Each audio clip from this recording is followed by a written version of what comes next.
During times of disaster like our recent wildfires, sometimes the needs of first responders and law enforcement officers aren't necessarily thought of. Well, that's where the mobile off-grid sun harvester, or MOSH-1 as it's known, is making a difference. It's a solar-powered container designed for use without internet that serves as a sort of command center for first responders. It was used, in fact, during the wildfires that we experienced back in January. And the co-founder of MOSH-1, Sean Bryan, he joins us now to talk about his creation. Thank you. This is pretty impressive. We did our best to describe what MOSH-1 is. Why don't you put it into your own words? MOSH stands for Mobile Off-Grid Sun Harvester, which is exactly what MOSH is. It's mobile.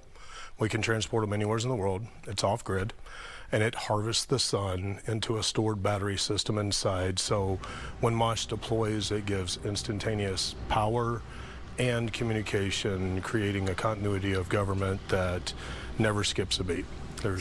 So we're looking at video here of how it was utilized during our recent wildfires, and continues to be. So explain how that works. How that works is we met with Congressman Ted Lieu in El Segundo. He came and toured it, and he said, you know what, let's put it out to LAPD. And so we put it into the command center, which they already had theirs there, and then CHP didn't have one, so it worked out really good. They were able to use it and still are.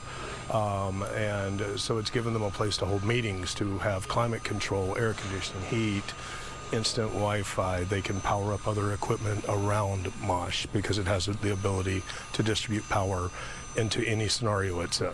And this isn't just for disaster response, for law enforcement? No, ma'am. This is, you know, as we're looking at the recovery side right now, with construction crews all the way to mobile medical, to mobile classrooms, to living centers, we can distribute MOSH over the Palisades in Altadena and bring people a now answer to a now problem and eradicate a majority of the generators and fossil fuels and the noise pollution, just all the things that are going on. MOSH is a net zero organism, and she purrs nonstop. Are you in talks with a city like Altadena or the Palisades right now? Not yet.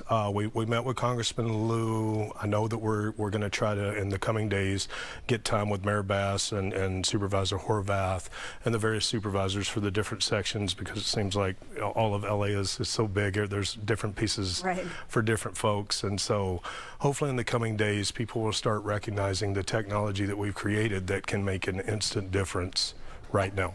And you mentioned Ted Lieu, a congressman, of course, represents South Bay, West LA areas. On the federal level, what's being done? Because this could even be utilized for our military? Yes. We were blessed enough yesterday that our congressman in Texas, Morgan Luttrell, has submitted language into the NDAA for the United States military, DoD-wide, to take MOSH and start implementing it out into the battle spaces for warfighters. Because once again, it streamlines everything. You get rid of the generators, you get rid of the diesel, you have a mobile, what we call a C4 command center, that is, as soon as it shows up, it's already on. Once we turn them on from our facilities, MOSH is on, it stays on 24/7, it never turns off, it runs 24 hours a day. And so when you can do that, you're lowering the risk level of Marines and sailors, you know, going and moving diesel and working on generators, and you're streamlining, you know, for everything from a fire zone to a recovery effort to a rebuild effort to, you know, a war front. Well, you said our congressman, and you're referring to a Texas congressman. Yes. No surprise, he's from Texas. He's calling me ma'am. I'm going to be a mom soon. Well, yes. Where can people find out more information? They're more than welcome to look on MOSH-1.com. It's MOSH-1.com. And we're very easy to reach. And in terms of the price tag, because obviously this comes with the price tag, you work this out with the cities and contracts. Yeah, it'll all go into contracts. What we're looking at right now, the bigger thing is FEMA, because we know that FEMA is going to be really trying to help the folks. So this is equipment that they could come in and rent, because we have a rental fleet and we have for-sale fleets. Like, normally we don't sell to public, but in this case, if somebody wants to have one custom built to go on their property while they spend the next 5 years waiting for it to be rebuilt, this becomes a viable answer and a, you know, like I said, a now answer. Okay, well, the website is mosh-1.com. We're going to put this on our website, foxla.com. Sean Bryan, thanks so much for all you're doing. Thank you. Good stuff.